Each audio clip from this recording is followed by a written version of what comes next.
تتلو همونطور که تو آهنگ روز به روز میگه نشنو من پانتومیم بازم، همیشه پانتومیم از زندگی درست و متعادل و واسه ما هواداراش اجرا کرده، حتی به قیمت اینکه فحش بخوره.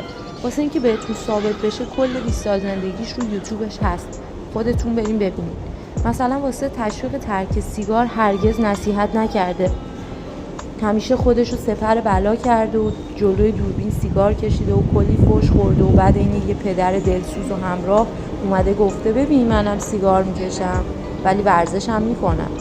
2 هفته مثلا میخوام پاکسازی کنم و سیگار رو بذارم کنار و ورزش کنم. هیچکی اون بخش دومش رو نمیبینه و همه ترجیح میدن قسمت تاریک رو ببینن. به قول سلطانم بعضی وقتا اینجوریه که فصلا میان و میرن ولی تو فقط زمستون رو میبینی، چون مهم نیست که حقیقت چیه، تو چیزی که میخوای رو میبینی.